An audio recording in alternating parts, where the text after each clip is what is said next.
সরকারি দলের এমপির জন্য এইবার ধানের শীষকে পাশ করাতে হবে। এটা হচ্ছে আমরা সাধারণ মানুষকে বোঝাবো। আমরা তো আমাদের দলের জন্য ভোটটা দিই, সাধারণ মানুষ আমাদের ভোট আর সাধারণ মানুষের যে ভোটটা আমরা আনতে পারবো, এই দুটো একত্রে করলে আমাদের আর কোন দলের ভোটের প্রয়োজন নাই, আমরা জিততে পারবো। ওই যে সাত্তার ভাই বললো যে ষড়যন্ত্র করতেছে, এই ভোট আমাদের দরকার নেই, তাদের ভোট করলে দেওয়া হবে। আমরা আমাদের ভোট এবং সাধারণ মানুষের ভোট হলেই আমাদের চলবে।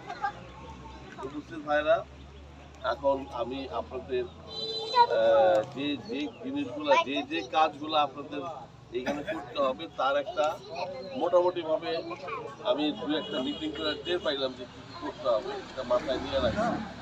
ইনশাল্লাহ সবাইকে আমার পক্ষ থেকে সালাম দিয়েন, বিশেষভাবে মহিলাদেরকে অর্ধেক ভোট তাদেরকে সালাম পৌঁছায় এবং তাদেরকে বললেন যে আমি ভোট দেওয়া গেছি। আপনাদের মাধ্যমে সাধারণ মানুষকে বললেন যে তোমরা তো বলো ওনারা দেখি না উনি আসলো কিনা, বললেন যে উনি আসছিলেন, আইসা ভোট চায় গেছে। ঠিক আছে, ইনশাল্লাহ এটা পয়লা 12 তারিখে সকাল 7:30 থেকে বিকাল 4:30 পর্যন্ত ভোট। আপনারা মা বোনদের নিয়ে প্রথমে চলে যাবেন, সকাল সকাল তাদের ভোটটা দিয়া আপনার ভোটটা দিয়া আপনারা চলে আসবেন। অঙ্গ সংগঠন সহ বিএনপির সক্রিয় যারা আছে সবাই কেন্দ্রের চারপাশে থাকবে,